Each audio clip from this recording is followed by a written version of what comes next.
Hello everyone, I am Bhanu sir. बेटा आज के वीडियो में अपन स्टार्ट क्या कर रहे हैं, अपने हाइट एंड डिस्टेंस के क्वेश्चंस, यानी कि application of trigonometry. Application of trigonometry जिसमें दो एंगल्स की बात होती है, एक एंगल ऑफ एलिवेशन और एक एंगल ऑफ डिप्रेशन। नीचे से ऊपर देख रहे हो एलिवेशन, ऊपर से नीचे देख रहे हो डिप्रेशन। ठीक है, जिसमें आप टैन साइन कॉस इनमें से किसी फंक्शन का यूज करोगे और तीन एंगल्स की बात करोगे, 30 डिग्री, 45 डिग्री और 60 डिग्री। साइन होता है परपेंडिकुलर बाय हाइपोटेन्यूज, कॉस होता है बेस अपॉन हाइपोटेन्यूज, टैन होता है परपेंडिकुलर अपॉन बेस। ठीक है, तो आज के क्वेश्चंस कंप्लीटली इन्हीं पे फोकस करेंगे। क्वेश्चन पढ़ना है, इंपॉर्टेंट चीजें मार्क करनी है, डायग्राम बनाना है, डायग्राम की एक्सप्लेनेशन करनी है, गिवन लिखना है, कंस्ट्रक्शन लिखना है, टू फाइंड लिखना है। उसके बाद अपन उसका सोल्यूशन करेंगे। ठीक है, questions are very easy, very important. फटाफट रफ कॉपी पेन साथ लेके बैठो। Next question number 9। ठीक है, क्वेश्चन नंबर 9 करते हैं। देखो, on the top of a tower a water tank is kept. एक वर्टिकल टार है, उसके ऊपर एक पानी का टैंक रखा हुआ है। ठीक है, from a point on the ground, ground पे एक पॉइंट है जो कि 40 मीटर दूरी पे है। ठीक है, पॉइंट कहां पे है? पॉइंट ग्राउंड पे है, जो कि 40 मीटर के डिस्टेंस पे है। कहां से है? 40 मीटर अवे फ्रॉम फुट। टार के फुट से 40 मीटर की दूरी पे। उससे हमने क्या करा? उससे हमने एंगल्स ऑफ एलिवेशन बनाए। किस किस के? टॉप ऑफ टावर, ठीक है, and top of water tank. Tower का टॉप और वाटर टैंक का जो टॉप है, उसके हमने एंगल ऑफ एलिवेशंस बना दिए। क्या फाइंड करनी है? हाइट। किस किस की हाइट? एक तो वर्टिकल टार की, और डेप्थ निकालनी है टैंक की। अब देखो, वैसे ही जो डेप्थ है ना, कंफ्यूज करने के लिए दे रखा है। टैंक की चाहे डेप्थ हो या टैंक की हाइट हो, बात एक ही है। मेजर तो वर्टिकल चीज ही हो रही है ना, इसलिए। ठीक है ना, तो अब सबसे पहले डायग्राम बनाएंगे। डायग्राम में ये क्या है? ये है हमारा ग्राउंड लेवल। ये हमारा ग्राउंड लेवल है। अब ग्राउंड लेवल से हमने क्या करा? एक वर्टिकल टावर बना दिया। ये हमारा वर्टिकल टावर बन गया। इसके ऊपर क्या रखा हुआ है? उसके ऊपर एक वाटर टैंक रखा हुआ है। ये इसके ऊपर एक वाटर टैंक रख दिया। अब हमारा पॉइंट ऑफ ऑब्जर्वेशन मार्क करते हैं। ये हमारा पॉइंट ऑफ ऑब्जर्वेशन है। ठीक है, यहां से यहां तक वर्टिकल टावर है, और उससे कनेक्टेड ये हमारा ऊपर वाटर टैंक है। लेबलिंग करते हैं। Point of observation is a, vertical tower is P Q, और वाटर टैंक है क्यू आर। क्लियर? ये जो डिस्टेंस है, ये डिस्टेंस मुझे दे रखा है कितना? 40 मीटर। यहां से मैं एक तो क्यू को देख रहा हूं। क्यू यानी कि किसका टॉप? क्यू यानी कि हमारे वर्टिकल टावर का टॉप। और दूसरी चीज मैं किसको देख रहा हूं? मैं देख रहा हूं आर को, यानी कि जो वाटर टैंक है उसके टॉप को देख रहा हूं। नीचे से दो जगह ऊपर ऑब्जर्व कर रहे हैं, तो हमारे दो एंगल ऑफ एलिवेशंस बन गए। ठीक है, नीचे वाला जो एंगल है, एंगल ऑफ एलिवेशन, ये है हमारा 30 डिग्री, और ऊपर वाला जो एंगल ऑफ एलिवेशन है, ये है 45 डिग्री। मुझसे क्या क्या पूछा गया है? हाइट ऑफ द टावर यानी कि पी क्यू, और एक क्यू आर। मैं इस पी क्यू को क्या मान लेता हूं? एच, और क्यू आर को मैं मान लेता हूं वाई। नीचे जो डिस्टेंस है वो है 40। ठीक है, तो मुझे एच भी निकालना है और मुझे वाई भी निकालना है। मुझे दो एंगल्स गिवन है, ट्राइंगल का बेस गिवन है। पूरे क्वेश्चन में मुझे परपेंडिकुलर और बेस से लेना देना है, इसलिए मैं सिर्फ और सिर्फ टैन का यूज करूंगा। तो सबसे पहली चीज, पी क्यू क्या है?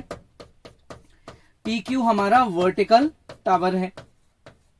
ठीक है, नेक्स्ट क्यू आर क्या है? क्यू आर है हमारा वाटर टैंक। ठीक है, उसके बाद ए क्या है?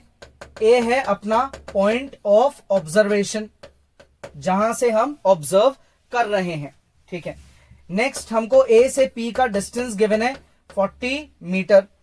नीचे वाला angle Q A P, angle Q A P given है विच इज 30 डिग्री।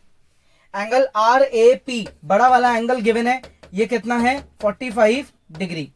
कंस्ट्रक्शन अपन ने इस पूरे क्वेश्चन में कुछ भी नहीं करा। ठीक है, अब हम यहां लिखते हैं कि हमको फाइंड क्या करना है। टू फाइंड, हमको दो चीजें फाइंड करनी है। एक तो इस वर्टिकल टार पी क्यू की हाइट, ठीक है, और एक इस वाटर टैंक की डेप्थ। ये दो चीजें फाइंड करनी है, पी क्यू और क्यू आर। पी क्यू और क्यू आर, दो चीजें फाइंड करनी है। ठीक है, एक बार रीड कर लो आराम से, ढंग से चेक कर लो। इजी है, अगर लग रहा है खुद से हो जाएगा, क्योंकि बहुत इजी है इसलिए हो भी जाएगा आराम से। तो आप इसको एक बार खुद से जरूर ट्राई करो। फिर भी अगर समझना है तो बोर्ड पे देख लो भाई ढंग से।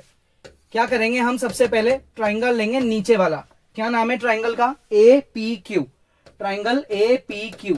और इसमें हम यूज करते हैं किसका, tan 30 का। tan 30 क्या होता है, perpendicular by base, perpendicular is h and base is 40।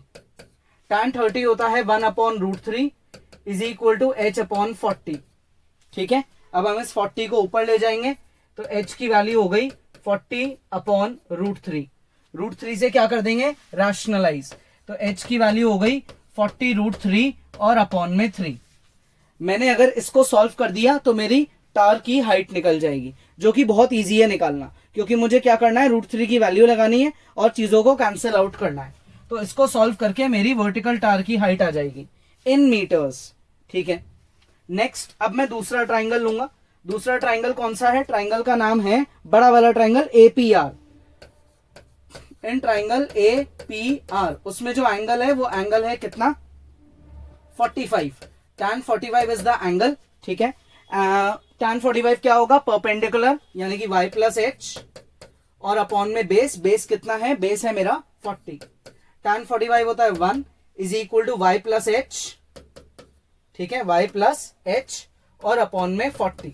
40 इधर जाके मल्टीप्लाई हो जाएगा तो y प्लस h की वैल्यू 40 के इक्वल आ गई। अब हम h को यहां पुट कर देंगे तो y plus 40√3 upon 3 is equal to 40। इस पूरी टर्म को इधर ट्रांसफर कर देते हैं। ठीक है, ट्रांसफर करके क्या कर सकते हैं हम, ट्रांसफर करके इनको सब्ट्रैक्ट कर सकते हैं। तो जो आपकी h की यहां वैल्यू आ जाएगी आप उसको यहां डायरेक्ट भी लिख सकते हो। ठीक है ना, जो भी आपकी h की वैल्यू आएगी आप उसको ये ना लिख के वो डायरेक्ट वैल्यू लिख सकते हो। तो h की जो वैल्यू है वो आएगी अपनी 23.1 है ना, अप्रोक्स 23.1 आएगी h की वैल्यू। h की वैल्यू आने वाली है 23.1। अगर इसको सॉल्व करोगे तो ये वैल्यू आएगी। तो हम यहाँ पे इसकी जगह एज इट इज वही वैल्यू यूज कर सकते हैं जो हमने निकाल दी, 23.1।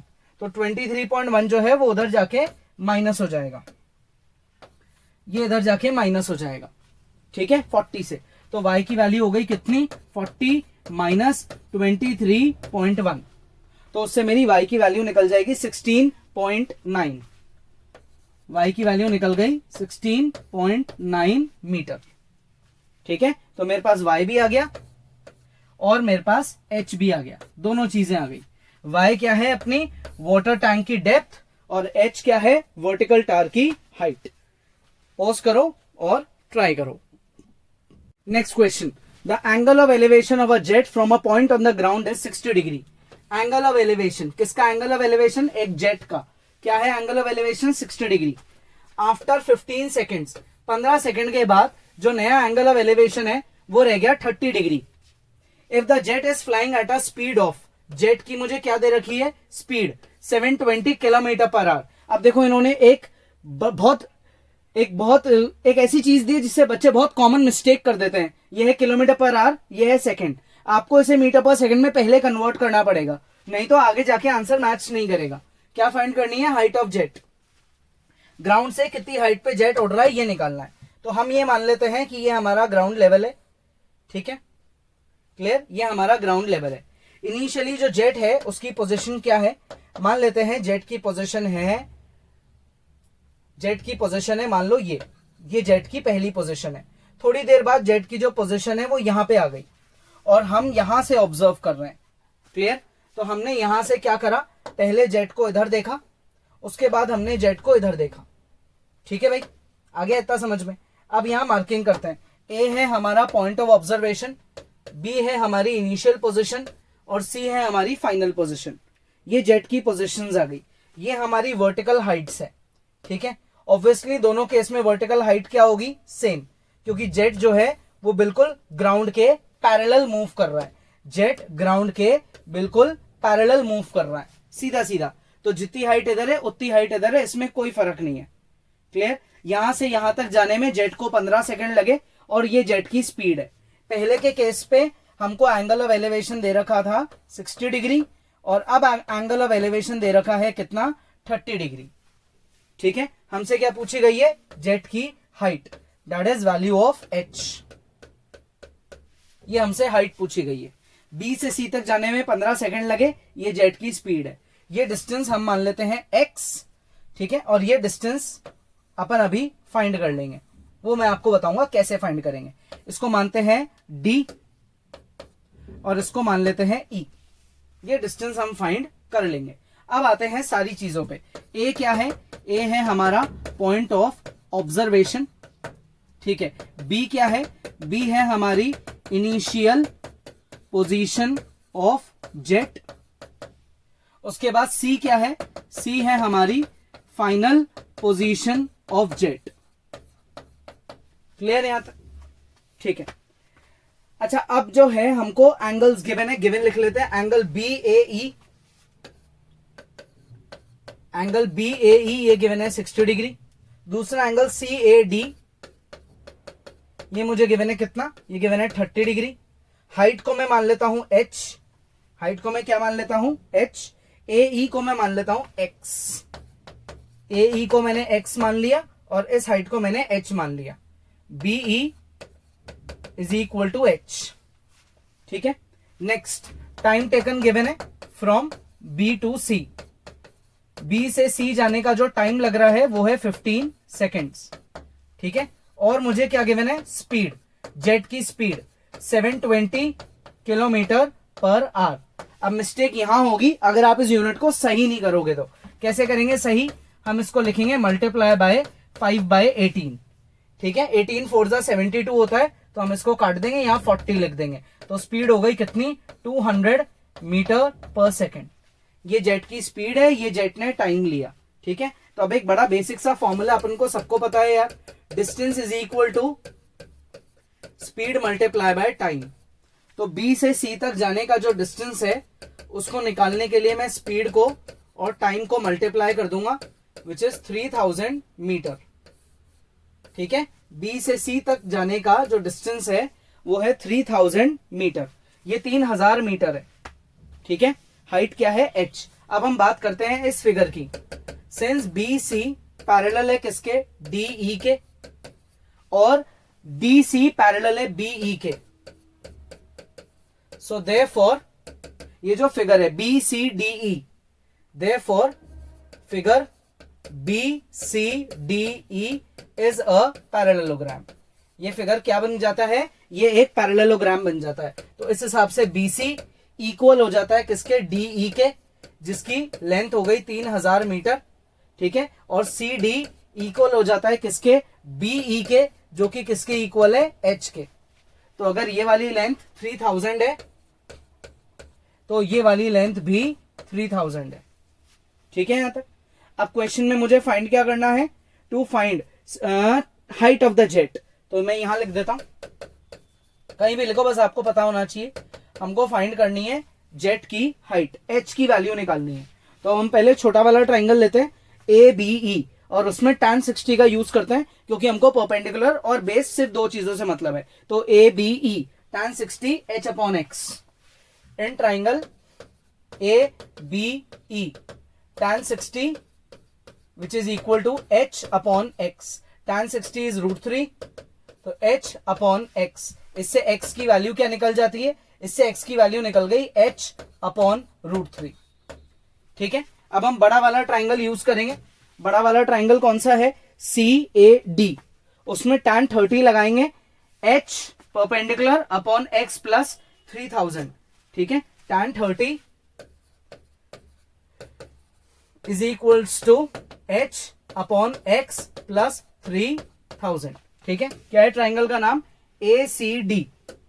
ट्राइंगल का नाम है ACD। tan 30 इज 1/√3, ठीक है।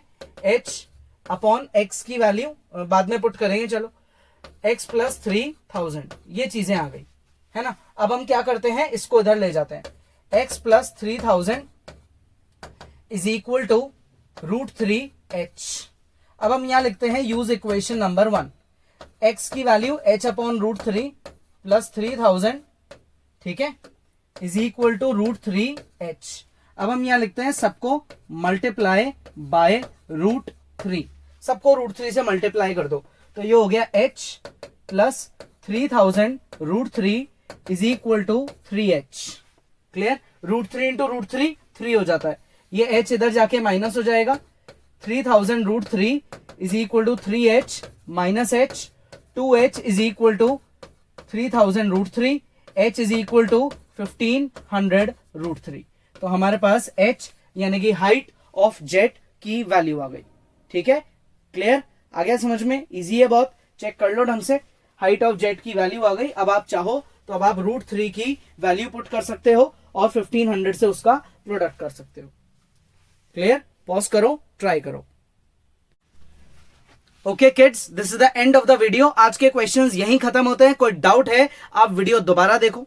वैसे बहुत बेसिक लेवल के क्वेश्चंस हैं, इसलिए इनको खुद से प्रैक्टिस जरूर करो। नेक्स्ट क्लास में आगे बढ़ेंगे।